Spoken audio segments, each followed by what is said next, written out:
Well, this evening I'm in Tonto National Forest down in Arizona, and I'm actually on my way to Colorado. And you're probably wondering why I'm towing a 16-foot trailer on this trip. Let's just say I'm picking up some very heavy photographic equipment, and that's sort of the reason I'm going to Colorado. So I figured I'd bring you along for the ride, but I'll talk more about that tomorrow. For now, I'm gonna get camp here all set up and make some dinner because I'm pretty tired after a long day of driving. So I'll see you tomorrow.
This really wasn't a photography trip, but if I'm gonna travel 1,000 miles, I'm obviously gonna bring my camera with me. So I just found this subject driving down the highway, and it was right off the side of the road. Got off on the exit and found this little overlook on a bridge here. And it's not generally how I like to photograph. I like to kind of plan out a composition and figure out when the light is gonna be best for that scene. But when you're on a road trip and you have a destination to get to, you don't really have the luxury of waiting around for the light. So I just kind of pulled over and photographed this scene in the light that I saw it in. And overall, I think it actually came out pretty nice.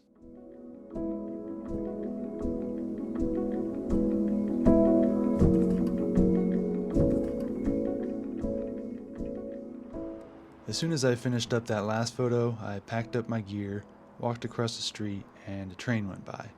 And I thought, well, since I'm already out here, I might as well try to take another picture of a train.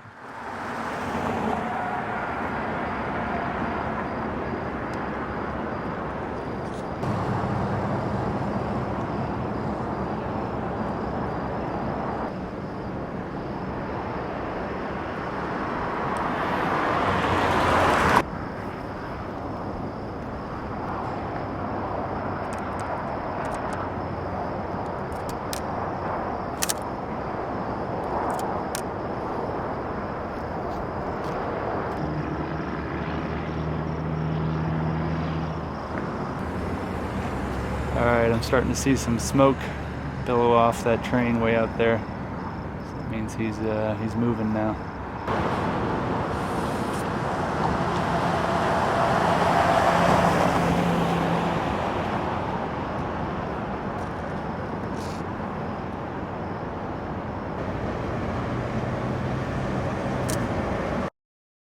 Overall, I'm pretty happy with this. But there are just a few slight changes I would make, so maybe this location is worth revisiting sometime in the near future, but for now I've got a lot of driving to catch up on, so it's time to hit the road.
Alright, well I've just arrived to my destination, so I guess it's time to tell you what I'm picking up.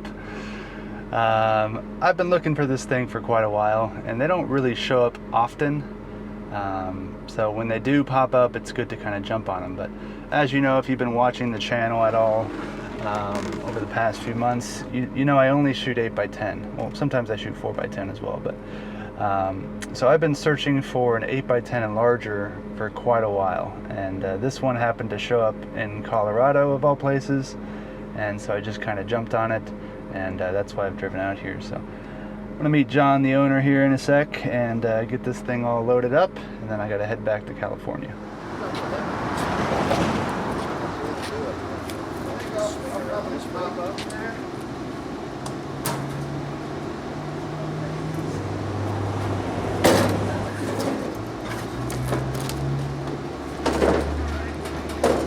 These masonite scales, kind of heavy, but not too bad. Yeah, let's figure out how to do that. It's actually not that heavy. It's a little off.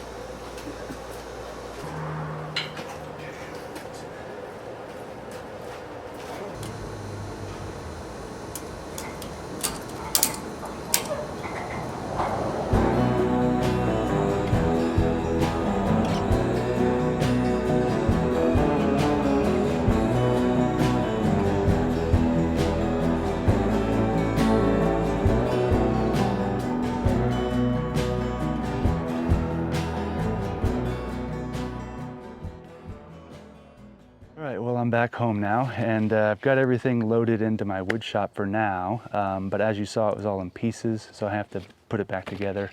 But just to give you a little information about the enlarger, so it is made by DeVere, and they were out of England. It's a 10x10, it's the DeVere 108, and it has a Photar base. So the base had two options. It was either an 8-foot rear column or a 10-foot rear column, and this one happened to be the 10-foot option. So it says right here that it needs 11.5 feet of ceiling height in order to fit. So let's go into my darkroom and make sure this thing is actually going to fit. Well, this is going to be my darkroom. And obviously, I'm just getting started. I went ahead and I picked the location and my side yard here, and I figured out the size that I want it to be. It's going to be 10 by 16 feet, but now that I have the enlarger, I know exactly how tall I'm going to make the ceilings. I'm going to go ahead and create a new playlist on my channel called the Darkroom Build. It's going to take you through the entire process from start to finish on building a darkroom. But don't worry, I'm going to continue with my photography videos from locations, and that's not going anywhere. But as always, thanks for watching, and I look forward to seeing you in the next one.